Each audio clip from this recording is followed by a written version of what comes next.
Hello friends, welcome to my channel. আমার একটা নতুন ব্লগে তোমাদের সবাইকে স্বাগত জানাই। তো সবাই ভাবছো সোয়েটার পরেছি, এত গরম তার মধ্যে সোয়েটার। আরে না না, সোয়েটারটা পরেছিলাম তখন ছিল শীতকাল। তো সেই সময় এই ব্লগগুলো এডিটিং করা হয়নি বলে আমি আর ব্লগগুলো দিতে পারিনি, সময়ও পাইনি সময়ের অভ্যন্তরে। তো দিনটা ছিল কিন্তু সরস্বতী পুজো প্লাস ভ্যালেন্টাইন্স ডে, আর সেদিন ছিল প্রচুর বিয়ের তারিখ, আর আমারও কিন্তু সাজানোর সময় হয়ে গেছিলো, মানে সাজানোর ডেট পড়েছিল। তো আমি আমার দুই অ্যাসিস্ট্যান্ট অরুণিমা আর প্রিয়াঙ্কাকে নিয়ে কিন্তু হাবড়া স্টেশনে চলে যাই আর ট্রেনও ধরে নিই। আর দেখো তার মধ্যে চলে আসে যারা এই সব জিনিসপত্র বিক্রি করে, তো তারা চলে আসে। তো আমি দেখছিলাম কত মানুষ, হ্যাঁ, জোড়ায় জোড়ায়, আর কত সরস্বতী চারিদিকে।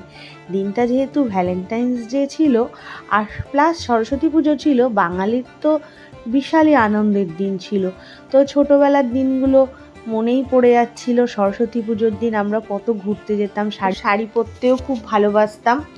আর কিন্তু এখন আর সেই দিনও ভুলে গেছি, দিনও চলে গেছে, ছোটোবেলার কথা মনে পড়লেও আর কোনো উপায় নেই। তো আমি আর অরুণিমা আর প্রিয়াঙ্কা মিলে কিন্তু চলে যাচ্ছিলাম ব্রাইডের বাড়ির উদ্দেশ্যে। তো ওখান থেকে তো অটো ধরে নেই, অটো ধরে তারপরে ব্রাইডের বাড়িতে যাচ্ছিলাম। তো দেখো ব্রাইডের তখন কিন্তু গায়ে হলুদ এসেছিলো, আর গায়ে হলুদ জল ভরে নিয়ে আসলো। তো কীরকম মিউজিক হচ্ছিল, মানে ব্যান্ড পার্টিরা কত সুন্দর মিউজিক বাজাচ্ছিল। আর ব্রাইডের নাচটা তোমরা শুধু দেখো, বাড়ির লোকের নাচটা দেখো। আমি এখানে কিন্তু এটা রেকর্ড করেছি।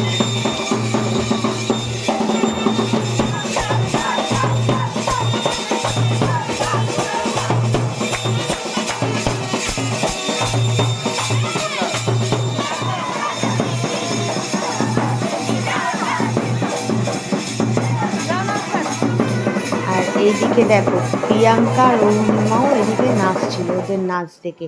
আর আমাদের যাওয়ার সঙ্গে সঙ্গে কিন্তু টিফিন দিয়ে দেয়। তো টিফিনে ছিল লুচি, তরকারি আর মিষ্টি। তো খুব ভালো লেগেছিল খেতে। আর এদিকে আমার ব্রাইডও চলে আসে, আর ব্রাইডকে কিন্তু তাড়াতাড়ি রেডি করছিলাম, কারণ ওর কিন্তু গোধূলি লগ্নে বিয়ে ছিল। তো দেখো আমার ব্রাইড কিন্তু রেডি, তো তাড়াতাড়ি রেডি হয়ে গেছিলো। আর ওর সাজটা কেমন হয়েছে তোমরা কিন্তু সবাই কমেন্টে জানিও। আর সত্যি কথা, আমার ব্রাইড কিন্তু খুব হ্যাপি ছিল, ওর খুব পছন্দ হয়েছিল। তারপরে চলে আসলাম আমার আর একটা মিষ্টি মানে বোনের কাছে, ওর পার্টি মেকআপ করতে। পাশেই ছিল, ওর বিয়েতে কিন্তু আমিই সাজিয়েছিলাম। আর ও তার জন্যে আমাকে, যেহেতু আমি ওখানে গিয়েছি, ওই জন্য আমাকে পার্টি মেকআপের জন্য বুকিং করেছিল। তো ওকে সাজিয়ে দিচ্ছিলাম। এছাড়াও আমি দুটো হেয়ারস্টাইল করেছিলাম, তো সেগুলো আর ভিডিও নিতে পারিনি। তো ওর সাজটাও কেমন হয়েছে সেটাও কিন্তু তোমরা জানিও, ওরও খুব পছন্দ হয়েছিল। আর এইদিকে আরেকটা বিপাকে পড়ে গেছিলাম ভীষণ।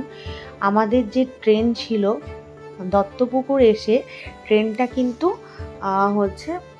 আটকে গেছিলো, মানে সামনে একটা লবণের লরি না বালির লরি পড়ে গেছিলো। তো তার জন্য ট্রেন আটকে ছিল। তো আমরা কিন্তু প্রথম মধ্যমগ্রাম স্টেশনে চলে আসি, আর আমরা কিন্তু একটু চা খাচ্ছিলাম, কারণ এত ক্লান্ত লাগছিল। তো আমরা সবাই মিলে চা খাচ্ছিলাম। আর এই তখন কিন্তু ট্রেনটা ছেড়েছে। তখন কটা বাজে বলো তো? প্রায় 11টা, সাড়ে 11টা বাজে। তো ওদের অবস্থাটাও দেখো কেমন ছিল, আমার নিজেরও খুব খারাপ লাগছিল। কিন্তু ট্রেনের কথা তো আমার হাতে নয়। তো যেহেতু আমি টোটো অটো পাবো না, তো বিপ্লব হাবড়া স্টেশনে গাড়ি নিয়ে চলে আসে। তো আমরা কিন্তু সবাই গাড়িতে উঠে যাই, আর ওদেরকে ওদের বাড়ির সামনে ড্রপ করে দেই। তারপরে আস্তে আস্তে কিন্তু বাড়ির দিকে রওনা দেই।